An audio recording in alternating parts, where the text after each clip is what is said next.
Aloha, welcome to the Mr.G podcast. This is episode number 39.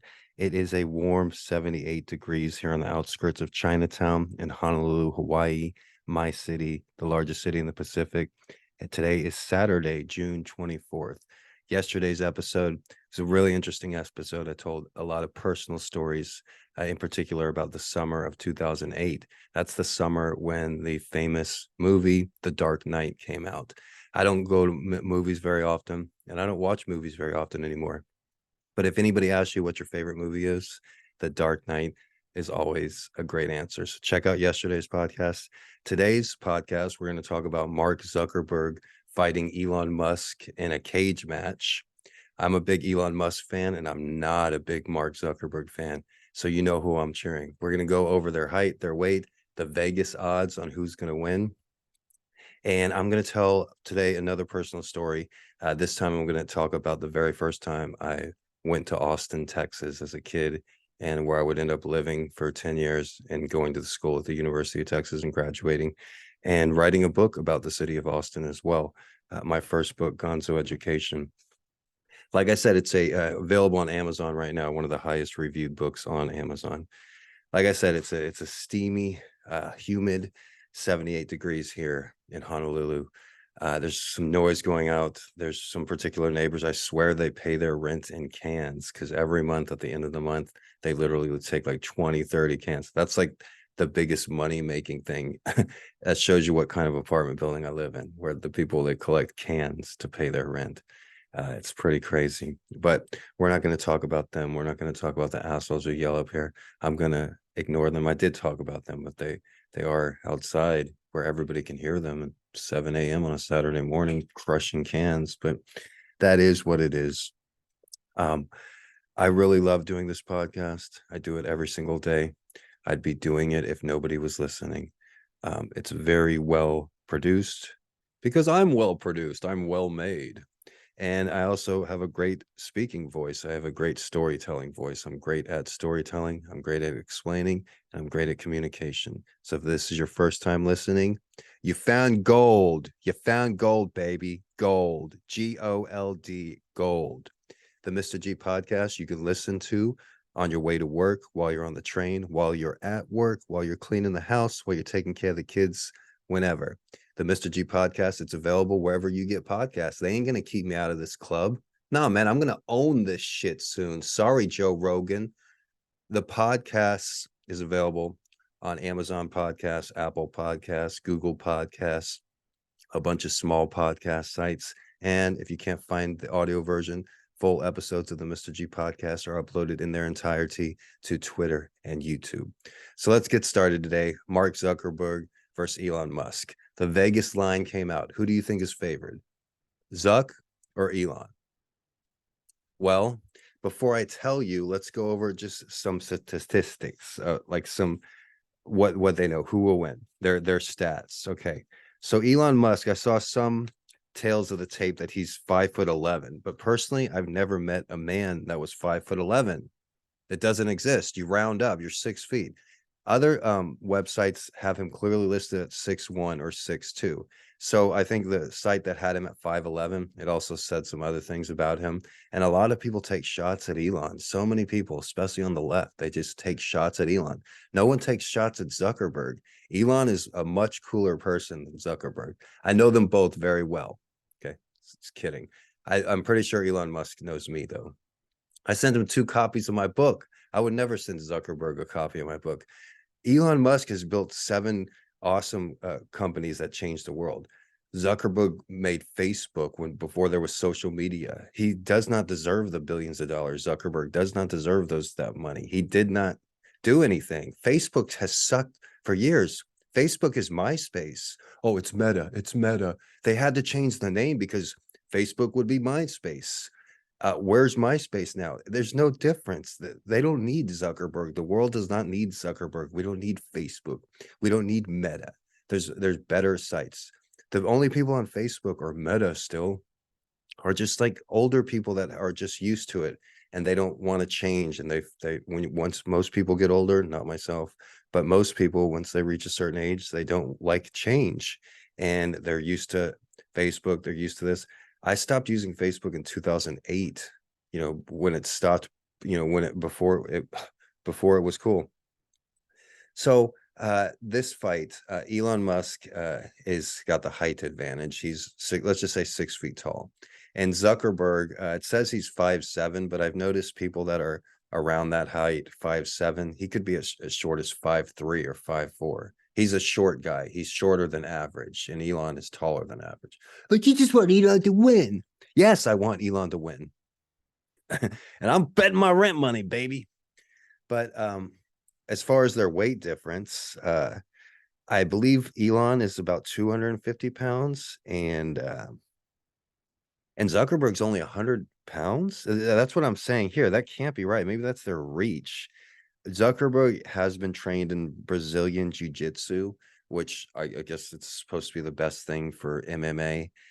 Like, you hear a lot about Brazilian jiu-jitsu. I'm not into martial arts or hand-to-hand combat fighting sports. I like team sports a lot.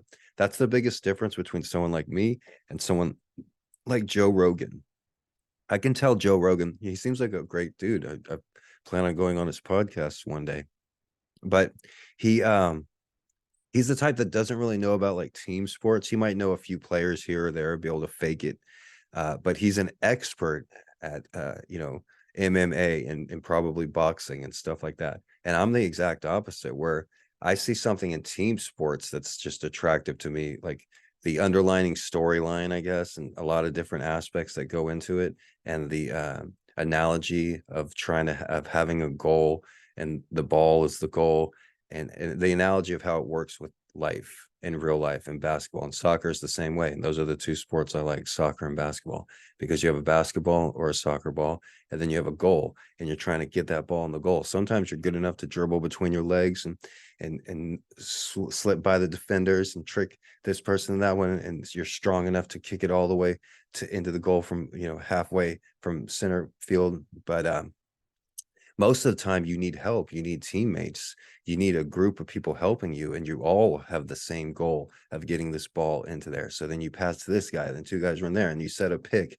in basketball, or you do a certain play, and you need teamwork and you need help. So that's something that has always appealed to me. Whereas hand-to-hand combat, it's pretty fucking simple. It's the oldest sport. I would say walking is the oldest exercise, but boxing and fighting, that's probably the oldest sport back in our early ancestors. What other way would they settle their differences? You're not taking them to small claims court. Hey, the caveman down there, he took my woman. But so that's in our DNA, and I'm not human. No. But I feel like it's kind of like more evolved when I see like hand-to-hand combat. I watched some boxing matches like in the 90s. I like Mike Tyson a lot, and I would watch Mike Tyson fights.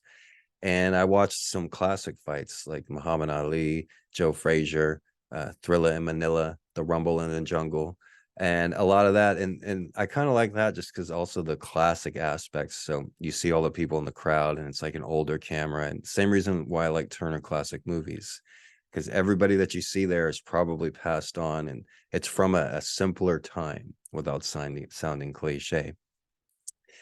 So I'd never gotten into like MMA, and that's huge in Hawaii. Some of the biggest MMA fighters are from here. BJ Penn. I can't even name them. Like I have no interest in it at all. This is the very, very first MMA fight I've ever been interested in. There was that Logan Paul versus Floyd Mayweather, debacle that was just a speed trap to steal people's money, and it was pretty fake. This, however, is real. These two guys really have beef. Elon Musk versus Mark Zuckerberg. And like I said, Elon has the weight advantage. Zuckerberg, he seems to have more experience, but everybody's saying, oh, Elon doesn't have any experience. But Elon doesn't say all the experience he has. Zuckerberg, he's posting on Facebook all of his jiu-jitsu championships, and apparently he did succeed in winning a gold medal in jiu-jitsu, not an Olympic gold medal, but some rinky-dinky gold medal. And he did lose, like he got choked out on his way there. But they're overall, Elon's a much tougher person than Mark Zuckerberg. Like Zuckerberg seems very weak. I noticed, is that a cat in this picture of him? Is that a cat? I think there's a cat in the corner of this picture. But I got my money on Musk. Everybody says Zuckerberg is gonna kick his ass, and I don't know why they say that because they've seen him in jujitsu. But Musk is bigger, has a huge weight advantage, so he'll probably have to lose weight, or Zuckerberg, they'll have to get that somewhat closer. And it's as far as their mental goes, Zuckerberg, both of them have all the money in the world to have all the best trainers in the world, and it comes down to personal character. And I think Elon just has a much stronger character. He's just a stronger person. And Zuckerberg, he could have been raised. He'd be the same person if he spent the last 20 years in his mother's basement, smoking pot and watching cartoons. Like, it's just phony. He didn't do anything. He just won the fucking lottery. Like, that's all Zuckerberg did. Elon Musk has really like changed the world. But with that being said, I have my money on Elon. Vegas came out with the odds today, and Elon Musk is a 3-1 underdog versus Zuckerberg. So if you bet $100 for Elon Musk to win and he wins, you win $300 for only risking $100. If you bet $100 for Zuckerberg to win and he wins, you win about $33. So I figured Zuckerberg would be the favorite, but I didn't think he would be such a high favorite. But like I said, they're going on the information that they have. They know Zuckerberg is experienced in Brazilian jiu-jitsu. But what they don't know is that Elon Musk is also experienced in karate, taekwondo, and judo. Now, to me, Brazilian jiu-jitsu is the same exact thing as karate, taekwondo, and jiu-jitsu. I don't know the difference. I don't plan on knowing the difference. But this, like I said, is the very first fight that I've ever been interested in. Now, everybody's saying that that Zuckerberg's going to win. From Sports Manor here, we have they wrote, competition in business appears to be insufficient for the two of the IT industry's most influential billionaires. Elon Musk and Mark Zuckerberg have stated that they want to resolve their differences in a cage fight. Elon Musk and Mark Zuckerberg will probably get into a cage, which was initially promoted by Musk himself. In reaction to Elon Musk's latest tweets, so everybody knows about that. So does Elon Musk have any MMA experience? According to this article, he's known for his expertise in Brazilian Jiu-Jitsu. Known for his expertise in Brazilian Jiu-Jitsu, Zuckerberg is a fan of the sport and has quite the experience.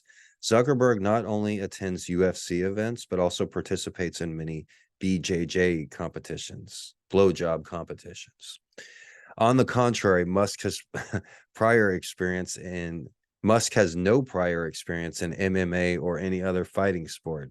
If he has been hiding it from the public eye, which I think is the case, because he probably wouldn't have gotten into this fight unless he's just has some experience. But I don't know, because I would fight Mark Zuckerberg, and I've never taken a karate class in my life, but I would get into the octagon with him. Yeah, there's a good chance I would lose. He's experienced in Brazilian Jiu-Jitsu, but I've been in a number of street fights as well. So I wouldn't count me out. It's still rather unclear the entrepreneurs are really stepping into the cage, but that seems to be the case. The fans would love to watch the show. A vital public figure, Andrew Cobra Tate, has showed his willingness to help the Tesla CEO. Tate, a man with professional kickboxing history, turned to Twitter to offer his hand to help Elon Musk. According to Top G, he was banned from all social medias by Meta. Oh, okay. So Meta banned Andrew Tate, and Andrew Tate has offered to help Elon Musk train for this fight. He says on Twitter, Meta banned me everywhere for telling the truth about vaccines, but now we can restore honor with a strike at the enemy clan's leader. I will train you, Elon Musk. You will not lose. That's cool, man. I was talking smack about Andrew Tate yesterday. Not too much. Don't get mad. I like Andrew Tate a lot. A lot of what he says is, well, he's in jail, isn't he? But Are you going to train him from jail, Andrew Tate? But what I was thinking is he's just as excited about this fight as I am. He's like, I will train you. You will not lose. And I have the same mentality. It's just like, I cannot even fathom Elon Musk losing to Mark Zuckerberg. It's not a possibility. I know Vegas says he's 3-1 odds, but it is not a possibility. I've been surprised before, though. There's been times in sports where I thought my team, the San Antonio Spurs, were going to win the championship, and the ball rolled the wrong way, and they didn't. And I was so sure about it. And so I can be wrong, but this is one of those times like Elon Musk versus Mark Zuckerberg. Elon Musk is going to fucking knock him something fierce. It's not even going to be funny. But like I said, bookies released their surprising betting brawl. I guess the Vladimir Putin death match is off the table because according to Bookies Bet Online, who pegged the Tesla millionaire and newly crowned Twitter CEO, the odds on betting underdog against the fast-faced meta creep. Musk is currently sitting at plus 300, 3-1 underdog. Zuckerberg is 1 out of 5 for Zuckerberg. So you have to bet $100 just to win $20. If you bet $100 on Zuckerberg, you win $20. Who the hell would be in Zuckerberg's camp? I cannot understand that. They are totally different in my perspective. One of them I think is cool as shit, a really the only billionaire that I like, and the other one is some like college kid that like made a little website and stole everybody's money. Like, ooh, let's make him king. Fuck that guy, Zuckerberg.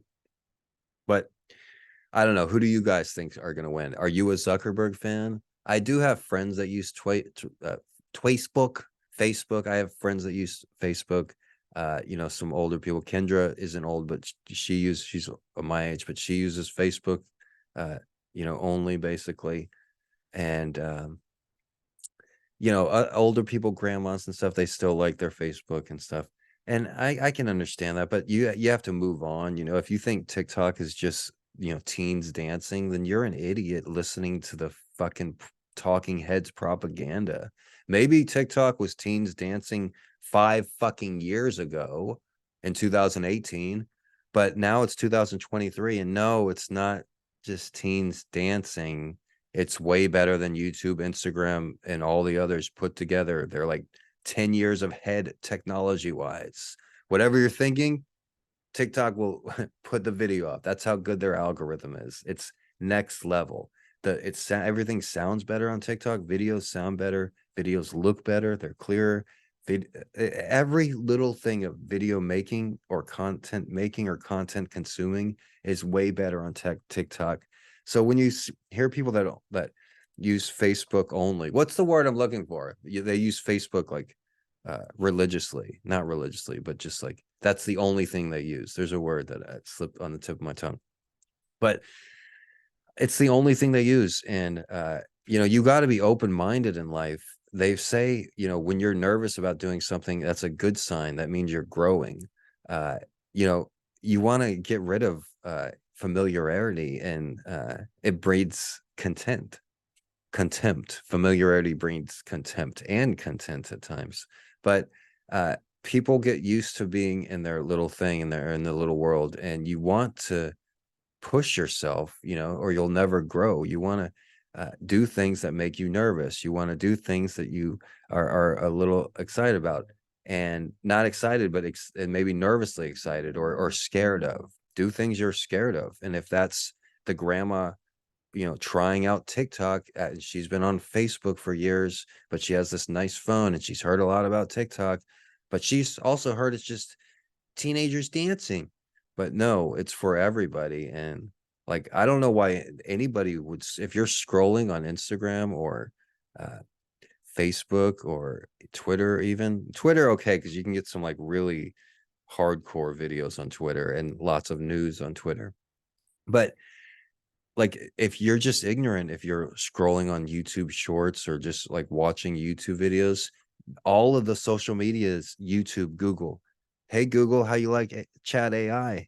Because I used it earlier today. I wanted to see how many, when was 127 weeks ago?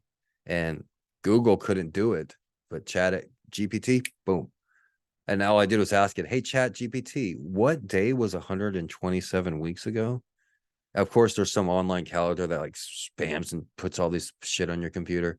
But you go to Chat GPT and you can just ask a simple question like that Google can't answer. So Google's here to stay though, because of like it's like an encyclopedia. It's going to be not here to stay. It'll be around for a little while, just like YouTube is like an encyclopedia. If you want to see something that happened like 10 or 20 years ago, or a commercial from 30 years ago, it's just somewhere. Like a lot of people, they just make their TikToks and then they just post on YouTube just for posterity. Like, I'll just put it on YouTube. Don't even care about it. Don't even put hashtags. Don't even do the description, or do the same name of every video. And you just put it there because it's just going to be there. So if something happens to TikTok, if for some reason they get taken down by fucking the freest country, the politicians of the freest country in the world, then at least you have it at a second spot. But it's just like so far ahead of all the other social media. So I can't really understand why anybody would use Facebook. I don't understand why he has $100 billion or more than that. Actually, Elon Musk has $200 billion, but he also put satellites all throughout space. He's launched rockets into space. He has deals, sending things with, delivering satellites to space. He, made the electric car popular. He's done a lot more than Elon Musk has done a million times more good for humanity than Mark Zuckerberg did by creating Facebook. And for some reason, I don't think that Zuckerberg deserves that much money, but I guess they made the money for ads, and people were hooked on Facebook for a long period of time. And that's like, people don't watch television anymore. Who the hell goes home and watches TV? Like, who would pay for cable? Are you retarded? You can watch any cable program for free, any sports thing for free if you have an internet connection. It's just like you can watch any movie for free if you have an internet connection. So we're going to keep things kind of short today, but tell me in the comments, who do you think is going to win, Mark Zuckerberg or Elon Musk? We'll talk about this again in a little while. I'm going to tell a story about the very first time I went to Austin, Texas. Right? While my neighbors stand outside my apartment, fake sneezing. Atu, I am standing outside and you have cats. Atu, Atu. I am standing outside and I hear you. I'm recording this with my windows and doors shut. I'm allowed to talk in my own apartment. It's fucking normal. But so the very first time I went to Austin, it was all the way back in like early 1996, sometime in 1996. And me and my brother, we were working as door-to-door newspaper salespeople in San Antonio for the San Antonio Express News. I was the top salesman in the whole city. And we worked for this guy named John Ornelas. And John Ornelas was in his 40s, and he would pick us up and drop us off at all of our houses, including all of our everyone else that worked in the crew. And we drive to like neighborhoods all around South Texas, and he'd drop us off in neighborhoods, usually two at a time, one kid on one side of the street, another kid on the other side of the street. And then we knock on the doors selling people newspaper subscriptions. And we got paid commission, like $4 or $5 an order. Plus there was bonuses too. And for whatever reason, I was really good at it. I was really good talking to people. They were really trusted me. And I sold more newspaper subscriptions than anybody else. I broke all the sales records and yada, yada, yada. So I was like, one of the top, I was like the top salesman. And so one day, John, our boss, he was an alcoholic. He would drink every day, and he would sometimes smoke weed with us. He would buy us cigarettes and buy us alcohol every day too. He'd buy cartons of cigarettes and sell them to us for $3 a pack, which we thought was too much back then. So it tells you what kind of guy he had. He also had 3 kids and a wife and a nice neighborhood, but he kept those two worlds separate, which I talk about in my book, Gonzo Education. But on this particular day, we were like 15, 16 years old, me and my twin brother. And John Ornelas tells us, he's like, I'm going to quit drinking, but I need one last party, one last hurrah. And I want you guys to come with me. And so it was me and Michael, and he's going to take us to a nice restaurant in Austin, which is still there, I think, on Lake Travis. Not a nice, well, a better than average restaurant, right? Not like a fancy restaurant, but I think it's called the something. It's one of the most famous restaurants in Austin, Texas. It's right on the lake there. It's called the something. But so we go to this restaurant, and I remember I ordered a hamburger, and John Renalis got on me. He's like, "You're at a fancy restaurant, you order a hamburger, dude?" And I didn't just know what else to order. I didn't even know what everything else was. But I remember it was one of the best hamburgers I had ever had in my life. And the thing is, John, our boss, me and my brother were only 15, but like I said, I was the top salesman. And a lot of times he would reward us by taking us to bars, me and my brother, sometimes just me. And he would buy us alcohol and just say that we were his sons. Back then in the 1995, 1996, that was something that he could get away with. And so we were at this restaurant. I had a couple drinks, as a 15-year-old. So I was a little tipsy, and this was when Bill Clinton was running for re-election, and his Republican competitor was Bob Dole. Rest in peace, Bob Dole. And I didn't know anything about politics back then. I probably didn't know the difference between a Democrat and a Republican. Now I know a lot about politics. I studied politics in school and learned about it throughout the years. So I know a lot about politics now, but back then I wanted to sound like that I knew something and to impress my boss, John Renalis. And so as we were sitting there drinking, and I had a couple drinks too, and I thought of something to say, and I had recently started smoking pot at that time, and so I thought like Bill Clinton was like the weed smoking president, like except he didn't inhale, and I heard that Bob Dole was going to make marijuana a felony, or that's what he was talking about on the campaign trail.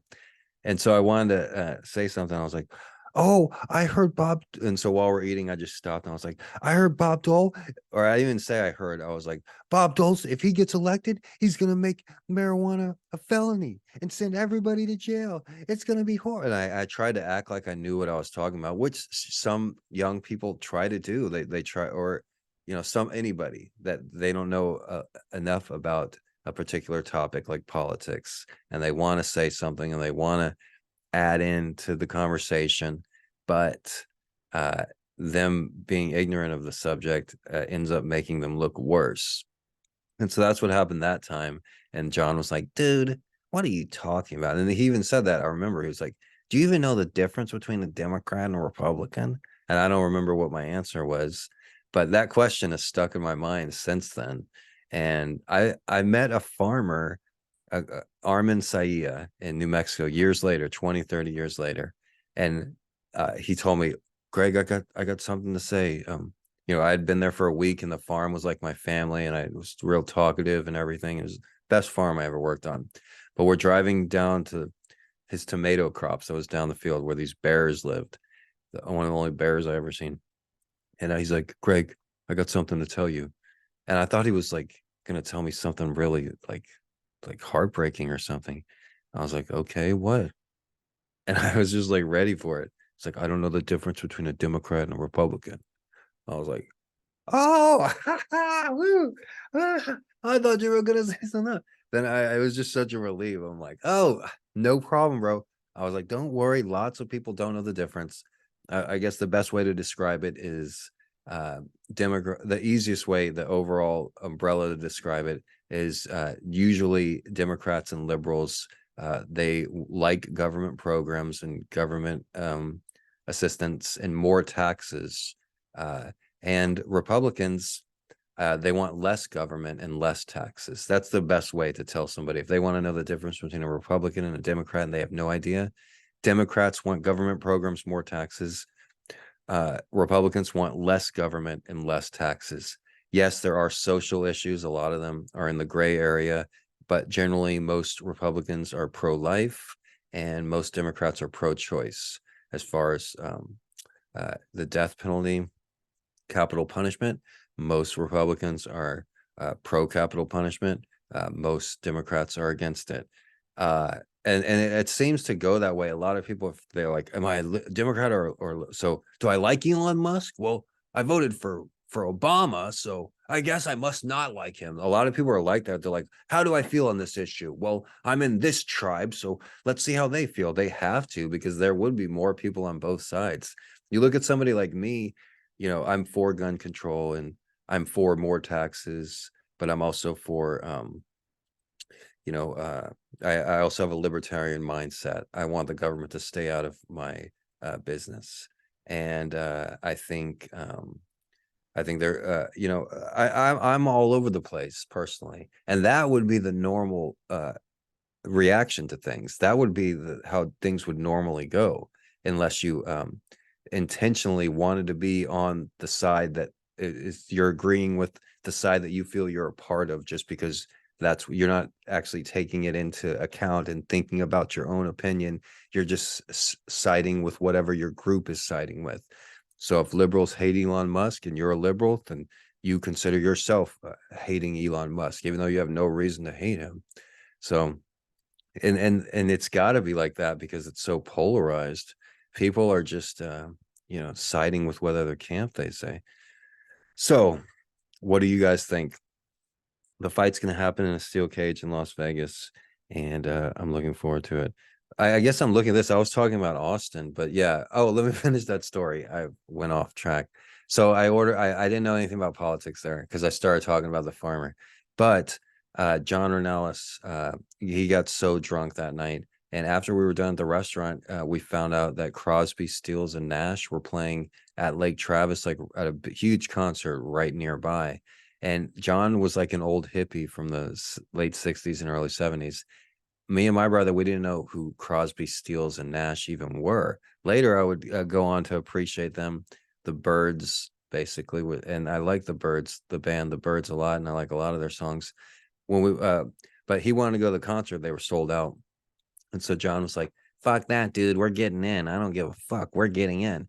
And so he took us, and he's like, "We'll go backstage," And then we like climbed like over these rocks and through these woods, and we found ourselves backstage. And when security approached us, John was like, "We're with the band," and he had like a San Antonio Express News name tag. He's like, "We're with the band. Look here," and they were like, "Okay, okay." And then so we just walked in, and then like there were some seats right in the front row, like area, and so we're like, "Okay, let's sit here." And then we sat there, and me and Michael like are looking around. We're like, "We're allowed to sit here." And then finally, some ushers came up and were like, "No, no, no, these seats are you're not allowed to. These seats are taken. Get out here, get out." And then so they walked us over to like another seating area, like the middle area. So we were like backstage. Then from backstage, we went and sat right in front of the stage on some folding chairs that were all set up, and there was people already sitting there. And then that lasted like less than 5 minutes, and the ushers came and were like, "What are you guys doing here? Where's your tickets?"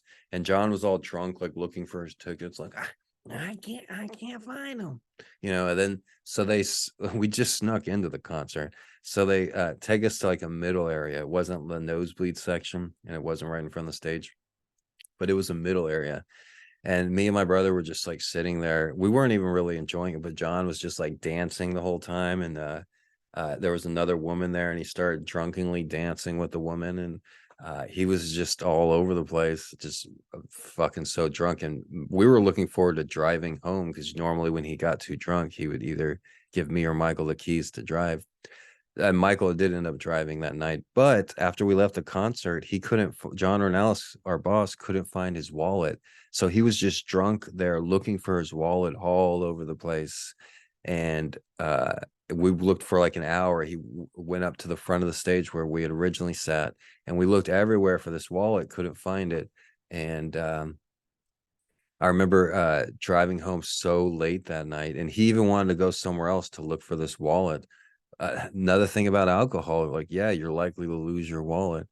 But that was my first time in Austin, and we got back safely to San Antonio. I would end up working for the San Antonio Express News until I was 18, and then moving to Austin, where I worked for the Austin American Statesman on a few different occasions, as a salesperson and as a writer too. Actually, I didn't work as a writer, but I worked in their office, okay, in a different type of job. But so yeah, that was today's podcast. I hope you enjoyed it. I'll tell another story about tomorrow. I'll go ahead and tell a story about the second time I ever went to Austin. And that was probably the only time me and my brother, my twin brother hung out as adults. We were 18, and that we actually, got along. Well, we hung out a bunch, but he'd always have a thing against me. It's like, since I'm a lot taller than him, a lot smarter, a lot better spoken, like he'd always resent me, and I'd done nothing to him. And this was one of those occasions. Even then, the story I'm telling tomorrow, because I ended up, chatting up two chicks at Budstone's Bong Shop, and I got them to come with us and to hang out with us. But my brother was just not into it. He's like, they like you, not me, you know. But still, that was a great day, regardless of that. I'll talk about that story tomorrow. I don't know why I'm hesitant to end the podcast. Yesterday I went 40 minutes. Today it was all over the place, and I only told one good story. But we talked a little bit about Zuckerberg. It's Saturday, it's the Sabbath. So I'll do more prep tomorrow. Remember, you can listen to Mr. G podcast wherever you listen to podcasts. Audacity podcast is a good place. I come right up. Apple Podcasts, just type in Mr. G Hawaii or Gregory Brandt. And my first book is called Gonzo Education, if you were interested in reading the reviews for Gonzo Education. Thank you all for listening. Once again, the Mr. G Show episodes are uploaded in their entirety on Twitter and YouTube. This was episode 39.